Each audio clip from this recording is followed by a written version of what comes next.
The Meat Boys are live.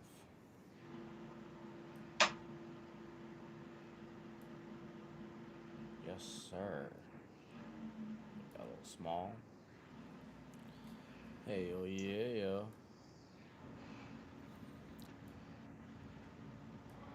Cool. We're live. But All right. What's up, everybody? What's popping? What's popping? yo, I even got the notification on my phone. That's gas. let's go. W. W. W. What's going on, George guys? We W. got a lot to talk about this week. We'll get situated, and then we're gonna just run right into it. Honestly, I do want to make sure I have who's starting on these World Series games, if that's available. Oh, it is. Oh, baby, damn, We got. that's crazy. Morton, Valdez, or yeah, Valdez. Huh. I don't think Lance is bike. Now, let me just get one quick last minute thing. And I'm good. You good? Let Chilling. everybody. No, not yet. I'm saying. Let everybody pull up real quick. Uh, Post a quick little thing to the spectator story. Just say, pull up. Hi, how you doing? We CF, baby. Um, Ah,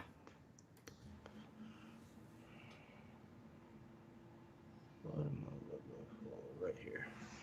Right here.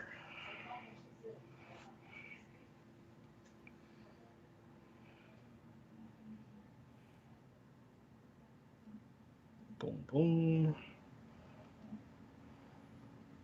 bum bum bum bum. Are we the what? Bum bum bum bum.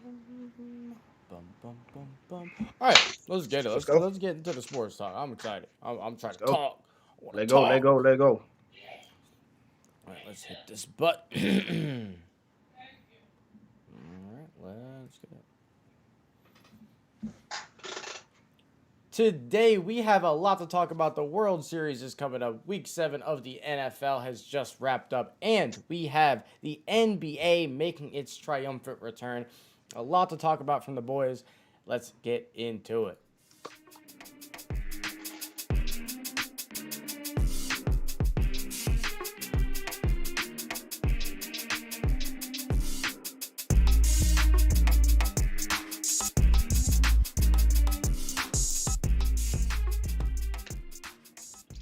What's going on, everybody? My name is Julian. I'm here with Brooklyn. We are the Spectators. What's going on, BK? Yo, yo, yo. Another week, ready to get into it. I'm excited. We've loaded. We are loaded with sports, and I love it, bro. Dude, It's absolutely loaded. You are so not much. wrong. And we're not even going to talk about a whole lot of it that much. Like, No. the NBA's back, but it's too fresh that I don't want to get into super overreactions. We will get into that towards the end. But as we tend to do around here, as we tend to do, let's just hop right in to the NFL. Week 7 has come and gone. We are starting to see, I mean, we still got the Monday game, but we are starting to figure out who's actually good. Like Yeah. that's the type of thing, it always takes a couple weeks because you have teams like the Denver Broncos that kind of start out 3-0, them, the Panthers, the Raiders start 3-0, we're not really sure what they are. Some of them show who they are in the coming weeks, some still we have no idea. But we're going to talk winners and losers. You want to start me off? You got a winner for me? Yeah, we're going to keep it in Tampa. Winners. Shout out Tom Brady. 600 career passing touchdowns. First ever in Ever. NFL history. You got to make that the winner, man. Yeah, first ever. And you know, there's one weird thing about if you guys listen to us regularly, or like follow us on Instagram, we probably post more about Tom Brady and talk more about Tom Brady than any other singular athlete. And it's not out of like a Tampa bias or anything like that. It's just he's constantly breaking records at this point in his career, and he's still Yeah. winning. They just came off a Super Bowl. The Bucks are 5-1, and 600 career throwing touchdowns is the best, best ever. It's crazy. There's just not much you could say. No. He's just elite in a league of his own, and nobody's gonna touch him. Nobody is gonna touch him, and he's still going. That's the craziest thing. That's the craziest part, bro. There's probably records we don't even realize that he's gonna break. They're gonna get shattered. Yeah, and there's no way that anybody could even get close to doing what he's doing. No, and I mean, the only reason people would is now we got that extra game in football, and so if somebody's around the same kind of span, but they get that extra game per season, that's the only way you even see things like this happening. But I mean, yeah. I don't know, man. For how long he's been doing it, and for the second half of his career to be objectively, statistically better than the first half, blows my mind. Tom Brady is just otherworldly. Absolutely a winner for this week. I agree. Shout out to Tom. And my winner for this week, we're gonna just go to a different quarterback, but on the other end of the age spectrum, Joe Burrow. I mean, this guy had a rough year last year. When he played, he wasn't that good. He was okay. He showed some glimpses, but then he gets the ACL injury. The O-line was always an issue. The O-line has stepped up this year, drastically improved. He has incredible weapons around him with Joe Mixon, Samaje Perine, T. Higgins, Jamar Chase, who's probably going to win Rookie of the Year this year. Is going to break. Jamar is going off. He's going to break every wide receiver record unless he gets hurt. And again, we got that extra game, so you're going to see records just break every year moving forward because of this extra game we have. The only one I'm not sure about is the single season rushing record because Eric Dickerson was built different that year. So he's probably going to win Rookie of the Year, and Joe Burrow maybe would have won it last year had he stayed healthy. The Bengals look really good, and Joe Burrow is a main reason for that. They absolutely put it on the Ravens last year, who the Bengals scored 6 combined points against the Ravens last year and dropped 41. It's just an impressive week. I'm going to just go ahead and add one of my winners to that. I just had the Cincinnati Bengals because, again, Burrow and Jamar Chase, that duo right there is something to be excited for if you're a Bengal fan. Yeah, honestly, it's crazy. Young boys coming in, they got the chemistry. They're built for it. They want it. That's the biggest thing. You could tell that they coming into a losing franchise and saying, we're going to flip the script. Yeah, and hey, as of right now, granted this, it's only week 7, but as of right now, week 7, they are the number 1 seed in the AFC. That's crazy. That's actually crazy. And they beat the Ravens, who won 5 in a row before this, and they made them look awful. Beat the wings off the Ravens. Lamar Jackson's worst game in a minute. It wasn't prime time. That's the main reason why. And, the Bengals, I said Joe Burrow, you said the Bengals. I say those guys with the new uniforms with the stripes are looking real, real good. They earning their stripes too, man. They earning their stripes. Yes, sir. We love Frosted Flakes, and we love Joe Burrow. We really do. All right, give me a loser. Week 7 loser. Well, you mentioned that the Bengals take the top spot in the AFC. Yes, sir. The loser is the people who've been at the top spot in the AFC for a while now, the Kansas City Chiefs. They looking rough, man. Mahomes. There's a lot to say, but what is there to say?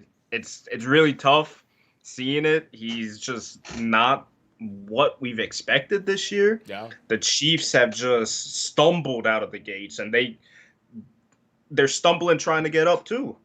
Yeah, Mahomes just keeps on. His picks are just at a skyrocket height right now. Right.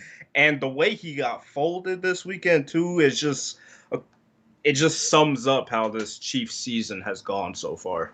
Yeah, and I mean he's probably going to be out next week, maybe longer with this concussion, so we'll kind of see what happens there. He's been getting a lot of pressure on him this year. A lot of his skills position guys have not lived up to what they should be. A lot of drop passes. So by Tyreek Hill too. Yeah, by all of them, and that's by no means the reason that this team is losing. But you get a lot of drops. It kind of forces your quarterback to try and make plays that he shouldn't be trying to make. And Patrick already has kind of done that his whole career. And, that leads to mistakes. And he has made quite a few of them this year and has not looked like the undisputed, best quarterback in the league like he has since he's really arrived in this league. So, yeah, no doubt. So for Patty, maybe this concussion thing can kind of get him to take a couple weeks, take a breath, whatever it is, and recuperate. Because this team's not out of it. As bad as we want to hit the red button and call them out, they are only 3-4. They're very, very, very reminiscent of the Bucks from last year, where they kind of stumble out of the gate. You don't really know what the offense looks like. They got to figure out and plug in here and plug in there, especially on the defensive end. Still a lot of firepower. Too talented to not be in the mix. They're too talented. Yeah. So. And if you're already writing them off.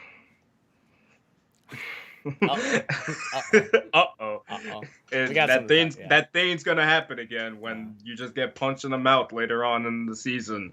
And here the Chiefs are 2nd, 3rd seed in the playoff now, and who knows what they do? Because if they get there, they're scary regardless. Yeah, and I mean, what's going on right now. It's very realistic with a 17-game schedule that we're 7 games in that they win 8 of their next 10. It's just realistic. And if you win 8 of your next 10, you're sitting at 11-5 or 11-6. It's probably a 3 seed. Yeah. So it's definitely one of the, I mean, they probably won't win their division with that. I don't know. Maybe they do. Who knows? That division is kind of all over the place. The Chargers look really good at times, then don't, and all that.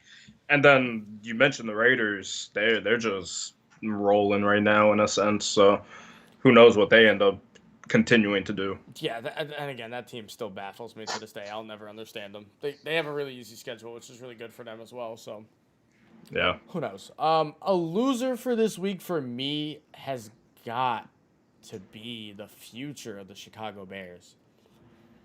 And hear me out, right? You lose to the Bucks. The Bucks are the world champions, 38-3 in Tampa. It's just a bad game. Justin Fields is near tears on the sideline. This was just a bad game, pretty much from the snap. And the Bears are 3-4. The record doesn't show how bad they are. We've talked plenty of times about how records could be completely different trajectories, right? There's teams like the Colts are 3-4, and the Colts are a scary 3-4 team. They just came off a win against San Francisco in San Francisco in a tsunami. Yeah, man. The Bears are on the opposite side of that spectrum. They're 3-4.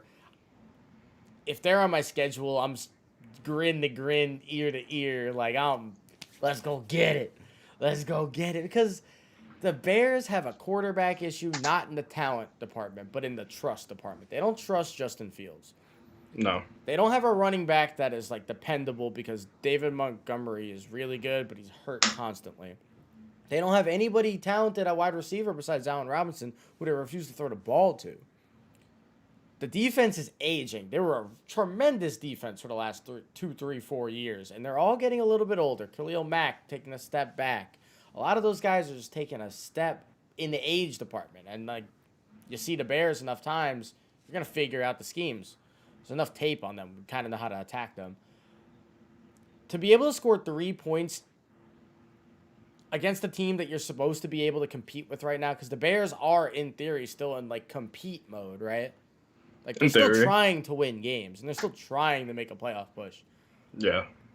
This is not a good sign. They're going to end this season somewhere around 500. They're not going to have a good draft pick. They're going to try and go after another offensive weapon. It's not going to work out. And they're kind of in one of those perpetual flux situations where it's just are we a team that looks like we're going to improve over the next couple of years? Or do we try and fix the offense, and then by the time we fix the offense, the defense is old and tired, and now we're giving up 38 a game, but not to the Bucks? Yeah, you end up giving 38 to the Lions or something, and it's just tough. And it's tough. It's tough, and this isn't me hating the Bears spiel. This is just But he does. Don't let him fool you. He does. But it's not even that. It's just I don't understand what they're trying to do here. Yeah, and You mentioned it. We've talked about it, and we could keep on talking about it. There's no point to harp on it. Like, the Bears are just weird. Yeah. The way they handled their quarterback situations and everything You know who it's surrounding it is reminiscent of? just. Ooh. Washington. A little bit. Like, where they draft a guy who's clearly talented. You know, Washington's drafted RG3 and Kirk Cousins and Dwayne Haskins. Like, these are talented guys for the most part. Dwayne Haskins obviously hasn't really worked out. But they draft them and kind of don't give any confidence in them right away. And then by the time it's their time to shine, they kind of reel them back and say, hey, whoa, whoa, whoa, whoa. Yeah. And it really feels like that type of situation over there. And with the Bears, they didn't even want Fields to be QB1. No, they wanted That's it to be the Andy worst Dalton. thing. That's the worst thing because now they're forced to have him as QB1, and I don't think they were prepared for it. No, I think they wanted him to kind of sit there and vegetate for a year, maybe soak some stuff up, maybe not. I don't really know, but he's got to play now, and he's going to keep playing. Because it just feels like everything they do on the fly, trying to implement an offense around him. And you're in the NFL. That's not going to work. No. That's not going to work, especially with a young quarterback. If you get a player like, well, we'll just transition into my winner. You get a player like Matthew Stafford for the Rams. Okay, you could work on the fly like that. Yeah. Because that's a talented guy. He's been here. He's done these things. He's played with some guys. And So you get a player like that, yeah, cool. But a young player, it's tough. It's weird. Yeah, man, the Rams. Shout out to the Rams for finagling their way to get Matthew Stafford. They play the Lions. Stafford gets to go against his old team. Goff gets to go against his old team. Cool. And he just continues to show that he was just wasting away in Detroit. And he has a place to shine in LA. And he's doing it, man. He's third in passing yards this season, second in touchdowns. He got a 116 passer rating, and the Rams are 6-1. He's looking strong. It's crazy. Like we talked about this NFL preview. I said I thought Matthew Stafford was going to win MVP this year. He's probably not at this moment in time just because Kyler is just being otherworldly. You could put the Cardinals a winner every single week. We're not going to talk more about the Cardinals. We don't need to. They play the Texans, like whatever. You got the win you needed to. You left. Yeah. But I think this is an important win for the Rams, right? The Lions are the hardest playing team that's not talented I've ever seen. This team stinks. They have no talent really anywhere outside of like miscellaneous positions, right? I actually think they have good wide receivers that are like have some talent or have some flaws, but this team plays really hard. We've talked about it before. They're actually a winner in my book, which is crazy because they're 0-7. But Matthew Stafford, his 300th career touchdown pass, which is a lot of touchdowns, and it's half as much as Tom Brady. To be able to squeak out a win against a team that like fights as hard as the Lion does on a day you just didn't have it. The Rams didn't look good yesterday. They just didn't. That's okay. That happens. But if you can win games on days you don't look good, you're in a good spot. And, I'll just transition that into my winner for the week is the Lions. Again, not because they won. They're 0-7. They might not win a game all season. This is one of the better non-win teams I've ever seen. I see such a bright future for the Lions when they eventually move on from Jared Goff, because he's clearly not the answer. He's there to kind of save whatever. He's the opposite of Justin Fields, right? The Lions are trying to lose. They have a veteran there. They're going to pay him. They don't care. Try and play. If you can get us wins, cool. But if not, we're not mad, because eventually you're the reason that we're going to get our future QB1, right? Yeah. And they're just slowly building at every position. They'll probably have Jared Goff again there next year. That's okay. Have Jared Goff there one more year. Build that defense. By the time you get a quarterback, maybe your O-line's better. And they have a coach that clearly they like to play for. This team reminds me a lot of like that last year where the Bengals were really, really bad, but Joe Burrow was clearly in the foresight. They remind me of that, where it's like all they need is like a little tick here and a tick there. And we were saying it so much too, man. Yeah. We were saying it so much. But yeah, I can't really argue with that. They fight, and they've been rallying around that coach like no tomorrow. They want to play for him, and that's the most important thing. It's really weird to talk about a winner being 0-7, but We talked about it last if you week. watch the Moral games, victories. You're seeing it. Moral victories. We talked about it a lot last week. Moral victories, they are a thing when your team is just not good. They're a thing. Yeah. When your team is really good, like, you're not going to feel good if you're the 49ers losing to the Colts in a tsunami because you're like, oh, well, at least we competed in a tsunami. You're not going to feel good about that. Not at all. You got one more loser for me. Sorry, Andro. We talked about it could go one of two ways for the Panthers. We knew which way it was going to go. We knew which way, but we talked about it because we got to talk about it. And man, they hit the left and they just went down. Yeah. And they're continuing to go down. Darnold forgot how to get rushing touchdowns, and now he sucks, and they took him out. Shout out to PJ Walker. They put him in. And the Panthers looked so promising. It looked like, all right, cool. We got a new kid on the block, somebody to fight, at least in the NFC South. Yeah. If nothing else. And they quickly showed us that we have no idea what we're talking about. Yeah, and, part of that is losing the best weapon maybe in NFL history. That I've said this maybe every week. Yeah. I think Christian McCaffrey is maybe the best weapon ever. Not the best running back, not the best catching running back, but put it together, and man. Sam Darnold coming in against the Giants, who have a decent defense, but they came into this game 1-5. They hadn't won a game at home all year yet.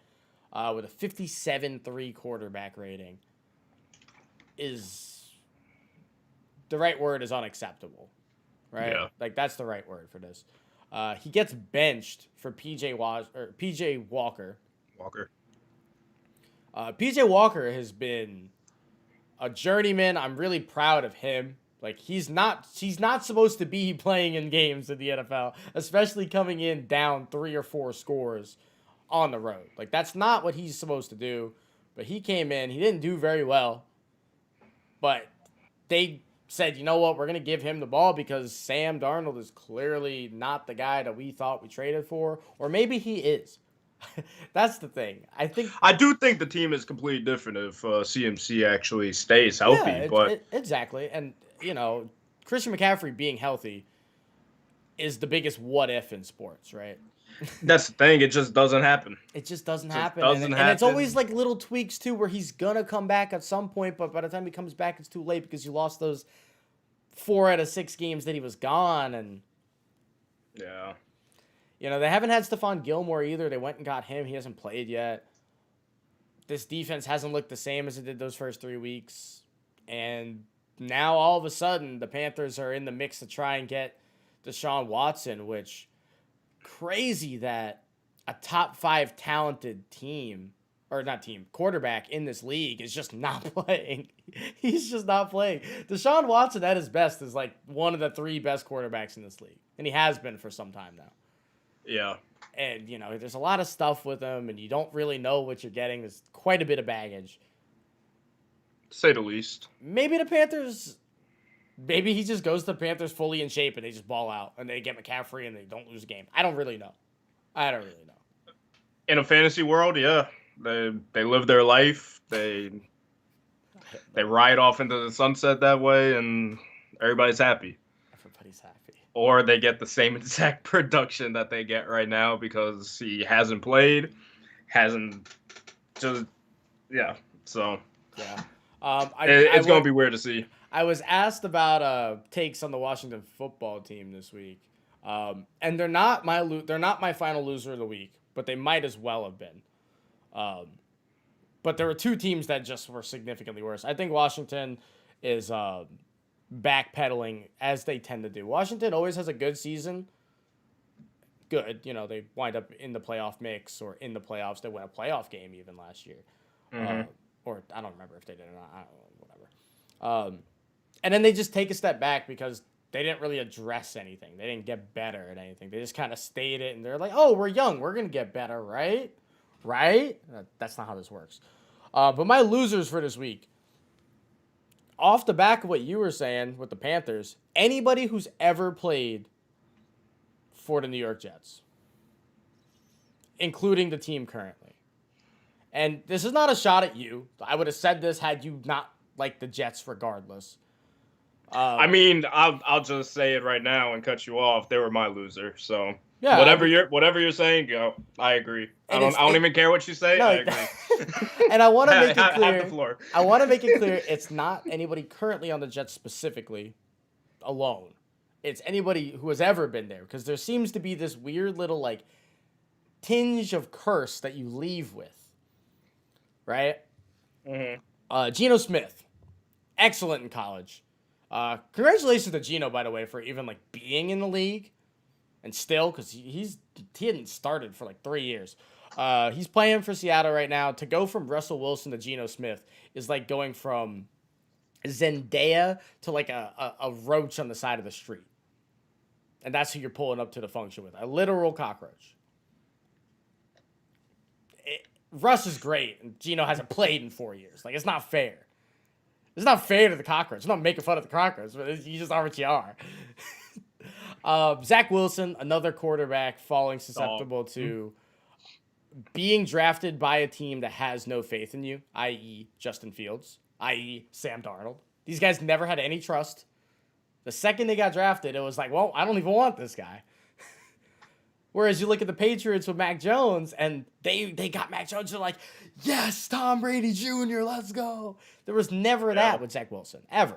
With anybody. The fans, the coaches, the other players, never. Le'Veon Bell can't even get touches for the Ravens, who are literally on RB6 right now. Because Latavius Murray is out. That's a whole situation its own right there. There's something in the water over there, and there's something in the water over there in Baltimore that they just gotta cut. They just need to run fullbacks because they'll stay healthy at least. They just have to. We talked about Sam Darnold. I'm not going to harp on that any longer. And in the Jets, man, they play Mac Jones. That's the crazy thing, right? You draft Zach Wilson before Mac Jones, significantly before Mac Jones. Then you play the Patriots, who aren't that much better talent-wise. Like, they are a little bit better, and I think everybody knew they were going to be a better team, potentially a playoff team. There is no world in my brain that the Patriots should be scoring 54 points against the Jets. There is no world. And that's a compliment to the Jets, right? I imagine that the Jets are better than that. Well, I appreciate that, but I'm not surprised at the 54 at all.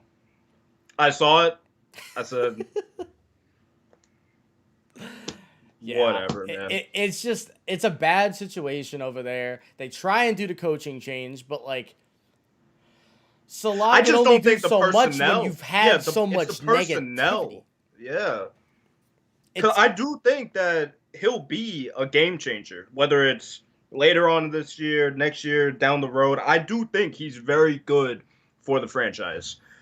The personnel that we have accumulated throughout the past couple of years, and especially the ones that we've gotten rid of throughout the course of this span, it just makes no sense, man. And also, I forgot to mention in my Jets rant, Jamal Adams is awful. He's maybe the worst coverage linebacker in league history. I'm willing to throw that out there. He's terrible. If he's not blitzing, he's useless. Yeah. And he was not that way with the Jets, so. I feel like he was. It was just you didn't realize it. He was just the best player on the team, so we're like, ooh. Exactly. Yeah. Winners and losers. I think you got a little bit more stuck in here. Go ahead, clear. No, I'm done. I think you got a little bit more. I'm good. The Jets are really bad. They're not the worst franchise in the sport, but they're damn near. But I do want to hear something from a certain someone. Ooh. I think our boy Gerard got something to say. Ooh, Gerard, you in that corner? Hey, yo, G. Corner. Come out. Talk to us, King. Come on out, G. What's up, everybody? It's your boy Gerard, and today we're talking about another segment of Fantasy Corner. We're going to take a look in at Week 7 and see those top performers of the week. We're going to be checking out the people who y'all should be getting rid of, either by dropping or trade in your leagues, and people y'all should be looking out for on the waiver wire. So, for QB1 in a crazy bye week where I feel like every team was on bye, we got Tua. Tua had 291 yards, 4 touchdowns, 2 picks, for a total of 28.5 fantasy points. If you picked him up on the for the bye weeks, it was a good pickup for y'all. Deandre Swift is running back 1 for this week, only 48 rushing yards, but he had 96 receiving yards and he broke off a touchdown that was, I think, 67 yards. So good game for him for a total of 30.4 fantasy points. Next, we got Cooper Kupp. He is unstoppable this year. 156 yards, 10 receptions, 2 touchdowns for 37.6 fantasy points. He is clearly Matthew Stafford's favorite target in that offense. CJ Uzomah of the Cincinnati Bengals is your tight end 1 this week. He only had 3 catches, but it was for 91 yards and 2 touchdowns. So that gave him about 26.1 fantasy points for the week. Now on to people who y'all should be getting rid of in your leagues. These people you can probably just drop. OBJ, you can drop him. He's not doing much this year. Landry's back, and even Case Keenum couldn't hit OBJ. So it might be something with OBJ. I thought it was a connection between Baker and OBJ, but it just might be OBJ at this point. I'd feel real comfortable with dropping him. A-Rob. Yeah, they played against the Bucks, but even if they weren't playing against the Bucks, Mooney is the number 1 right now option for Fields, and A-Rob just hasn't done anything all season. Like, you can probably drop him at this point. Brandon Ayuk, I had hope coming off the bye week, that he would somehow get it together, get some rapport with his quarterback, his coaching staff, whatever, but he's just not running routes. So if he's on your team, it's time for him to drop. He's off mine. Miles Sanders, yeah, he got hurt, but even then, even if he wasn't hurt, it might be time to get rid of him. Trade him, though. Maybe you might be able to get something out of him from, his projected season totals or whatever, but not looking good for Miles Sanders. Mike Davis, you probably just go ahead and drop him. Carterell Patterson is the number 1 over there. Mike Davis was getting most of the rushing opportunities, but I don't think he got maybe 3 rushing opportunities last game. And Cordell Patterson was rushing for 10, 12 times while also getting the receiving work. Damian Williams, go ahead and drop him. David Montgomery's coming back, I think, if not this week, then next week. And Khalil Herbert is the running back 1 until that happens, so there's no room for Damian Williams anymore. Tyler Boyd, his little stunt of 2-3 weeks is over. Higgins is back.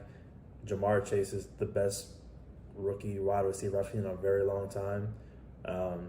So there's no love for him there. And Antonio Gibson, definitely look to trade him, though. Looks like his shin fracture is starting to bother him a lot. It's really messing up his production, and J.D. McKissick is getting most of the passing touches. And without a fully functioning leg, it's hard to run. So Gibson is on the bottom tier of players that you should be getting rid of. Waiver wire ads for the week.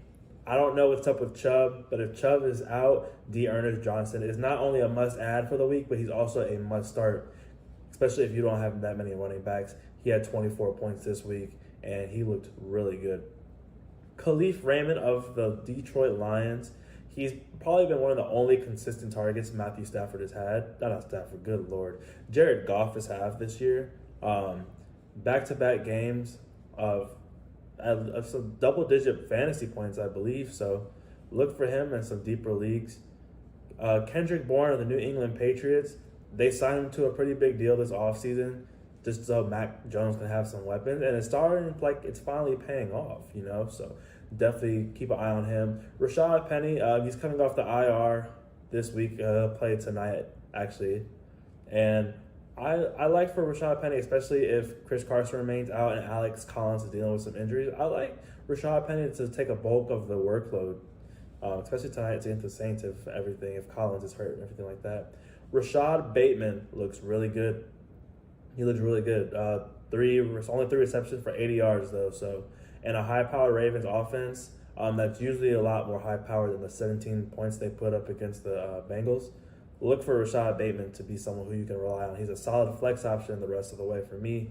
Mo Alley Cox of the Indianapolis Colts, in his past 4 games, he's had either 50 yards receiving or a touchdown. He seems to be one of their main red zone targets, so that's always going to be a big boost for you in fantasy, especially in PPR and stuff like that. Zach Ertz looked really good with his first game in Arizona. It looked like Kyler Murray was trying to get him involved, and he had his longest receiving touchdown of the season, maybe even his career. Broke one to the house, I think it was 40-plus yards, but look for Zach Ertz to be a main target over there in Arizona. So people you shouldn't be worrying about, though, they have really bad weeks. Don't worry about Aaron Jones. He had a rough one, but with that Packers offense, Devontae Adams is a clear number 1, and sometimes they don't need Aaron Jones to do anything, and that was just one of those games. Darrell Henderson, that game was weird to me against the Lions. They scored a touchdown, then went for an onside kick. So the Lions were kind of just playing catch-up for the most of the game and just try to put the Lions out of their misery. So wasn't really much need for them to run it, plus Cooper Kupp went off. Bunch of others that just had average games, but honestly, at this point in the season, we know who's balling, we know who's not. No one's really kind of just surprising anyone at this point.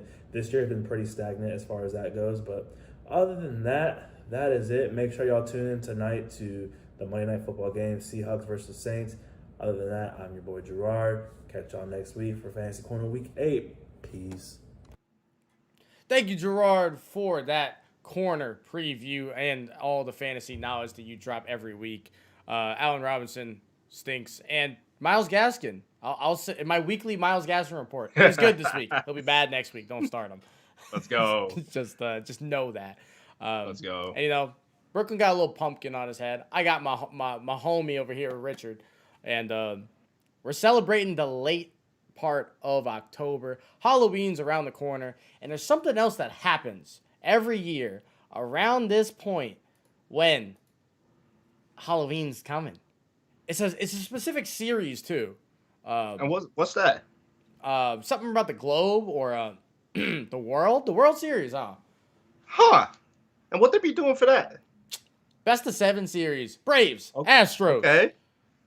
Yeah. We got the World Series coming up tomorrow, Tuesday, I think at 8 o'clock. Who's to say?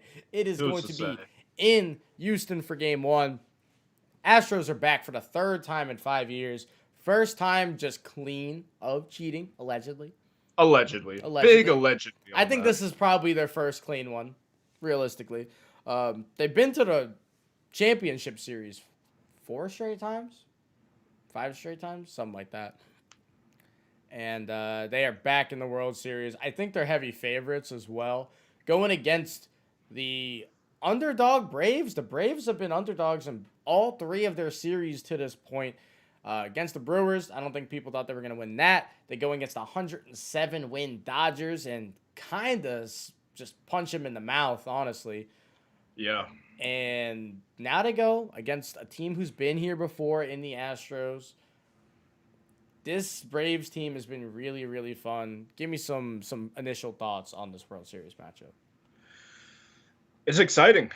It's exciting because on the other side, we get a team that we haven't seen there in a while. We get some players like Freddie Freeman to finally see him in the World Series, so that's dope. Yep. And then we got the Astros, the villains, and it's gonna be interesting to see how they face off against this spunky Brave team, because I feel like everybody's just gonna write off the Braves, and naturally, because the Astros are dangerous. They're really good. Are dangerous, and right now this is their turf. They've been the dynasty over the last 5 years. I hate that had to come out of my mouth, but it is what it is. Yeah. They're at the top. They're the top dog. So I mean, I'm looking forward to it. It's gonna be fun. It's gonna be fun. The stat that I saw where it's this series will have them tie and potentially pass the core four with total playoff games played together, and the core four of the Astros being Correa, Altuve, Yuli Gurriel, and I don't remember the fourth guy. I want to say Jordan. I want to say it's Jordan, but there's four of them. And that core four will tie and or surpass the Yankees core four of the 90s dynasty. I hate that. For total games played together as a unit, which is absolutely crazy and just goes to show. I mean, that's what happens when you go to 4 straight CSs, and most of them go to 7 games. And you go to a couple World Series, 2 of those go to 7 games. Like, that's how that'll go. You play a lot of games together. And this Game 1 matchup is pretty cool. This guy won a ring in Houston. Charlie Morton versus Franberg Valdez. Franberg is young. He is really, really good. One of the better young pitchers in the league.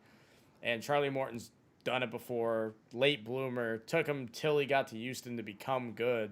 And he's been a playoff workhorse since being there. Absolutely. I don't really know what to think about this matchup, honestly. These two teams haven't played each other in, I think, 3 years. So they don't know each other at all. This is very different than the Astros playing the Yankees in the championship series, the Astros playing the Rays. Like, these teams haven't seen each other. So there's going to be a lot of analytics kind of put into this because it's all hypotheticals. And I'm just excited. This feels very interesting. I just think the Astros are going to win. I think at some point, not having a top 3 player in the world is going to come back to bite you. So Acuna is just going to be very, very missed. I don't know what happened to Brooklyn here. I lost my dog. But Game 1 happening tomorrow. It's always fun to have some October baseball, and when you have guys like Eddie Rosario and Yordan Alvarez who are just absolutely popping off the way that they are, it's just pretty impressive stuff. So, we lost Brooklyn fully.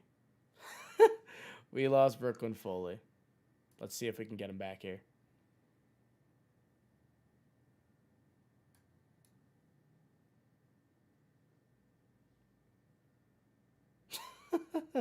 Sorry, guys. I don't know what's happening here. My man DC. Oh. Okay. Nice. Nice stuff.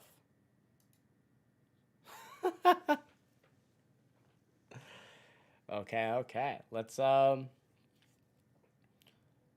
wrap it up then, guys. Thank you everybody for coming by and stopping by the episode. We appreciate you. Make sure you go ahead and check out the socials at _the Spectators. Check us out. We'll be back next week with some more NFL knowledge, some NBA stuff that we'll actually get into next week, and some recap on the World Series. Thank you guys. Have a great weekend. Later, everybody.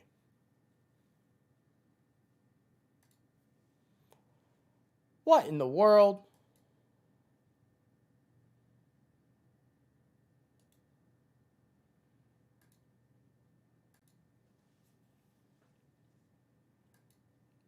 What in the world? Well, thanks, guys. Sorry that I kind of died, but rip BK Bully.